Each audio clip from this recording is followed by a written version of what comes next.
Kulai engineer learns costly lesson after hiring contractor via social media. This was on 4th of November. Design engineer Mr. Muhammad Ridwan Nani came across a post on installing automatic gate and awning on social media. So he contacted the contractor. Contractor came to his house in May in Indapura, Kulai, Johor to take the measurements for the auto gates. The cost was about 8,400 and he paid 4,000, which is about half as a deposit the next day. So Johor is a Johor Consumer Claims Tribunal, Menara Ansar, Johor Bahru. Okay. So the contractor promised to start work within 2 weeks but failed to do so. And after he fails to do so, then he follow up. Okay. He said he come to do measurements, then say he finish the job within the next 2 days. So as the promise is keep on broken promise and broken promise, after a while, right, the contractor straight away stopped answering his calls and messages. On June 28, which is about a month after he met the contractor informed him that he will not be able to proceed with the job as he was handling another project. Okay. The contractor asked for my bank account number and promised to refund by July 7. July 8, still the money not there, and only refunded him 2,000. Here you can see 2,000 on August 8, when he learned that a complaint against him has been lodged with the Consumer Claims Tribunal. So he later had to hire another contractor to install a gate and awning for his home. The project cost 8,888 and was completed in September. So it's a bit higher than the initial quote, right? So the tribunal president, Mr. Lee Chi Tim, ordered the respondent to refund the 2,000 deposit to the complainant within 2 weeks. And if you need any assistance, you can actually get in touch with the tribunal, that number there. This is for Johor, but the good news is the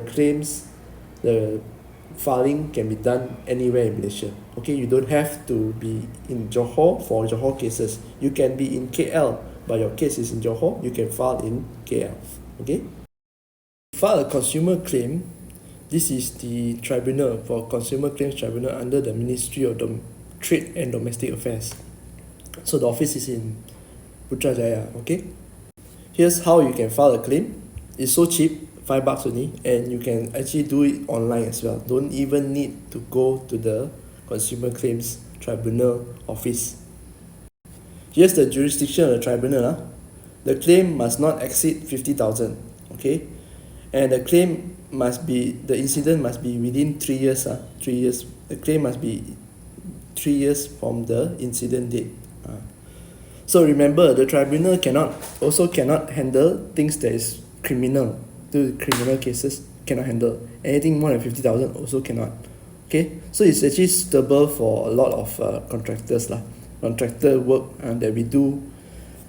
We all our house if a normal house more than 50,000, actually is very, very big renovation. Okay, so you can try to file your claims with the Consumer Tribunal. However, Malaysia being Malaysia, Malaysia boleh. Judgment come out already. How to ensure the person will pay you? In this case, right, how to ensure within 2 weeks the contractor will return back the 2,000 balance of deposit? Well, unfortunately for all of us, the story usually stops until here. Okay, it never say that what will happen to the person if the person actually defies the judgment. Even though you as a consumer, you can complain and you win the judgment for the person to pay you back. But what is the enforcement like? Okay, well, we have a lot of rules, but when it comes to enforcement, we are still lacking. So I found also an article here. This article is a very old article. I think it's 2008. So this is in the Bar Council article. Okay, so it's actually not the lawyers that wrote. This is actually the person that complains to serve 15,000 to representation. Nothing. 3 people receive judgment. The enforcement is concerned. The judgment is merely a judgment. No follow up. Nothing. So this is the oldest actually complaint that I can find online, Google. Okay, but this is also nothing to do with contractor and construction. I'm not sure if these people actually receive back your money, and what happens if they don't actually adhere to the judgment. But what I can share with you, perhaps what you can do, right, is that you can try to contact CTOS.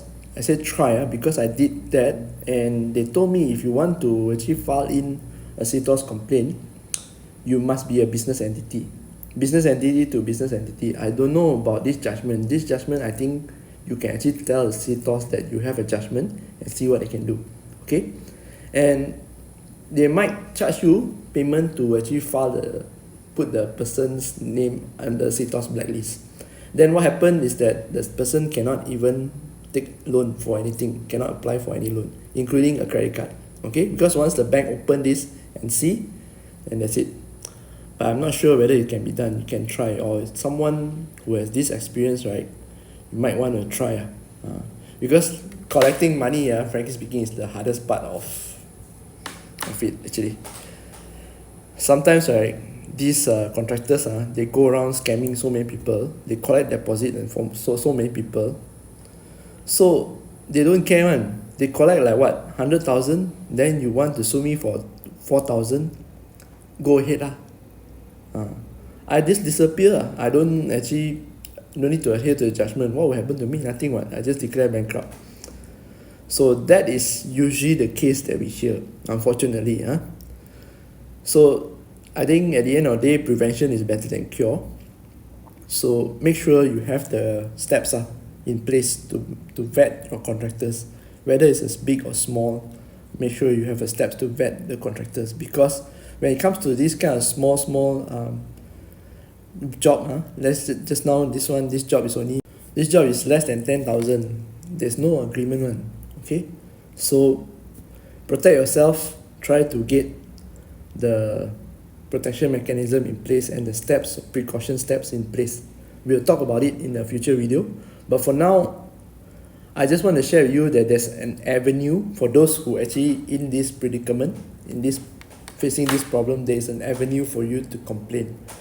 Enforcement, I'm sorry, I do not have anything to show you as of this video. Okay, perhaps the person who actually successfully get the judgment or anything can share in the comments down below, or even PM me. Okay, PM me. I would love to hear the story from you. This is Kenny here from Property Stories, and I'll see you again next video. Bye bye.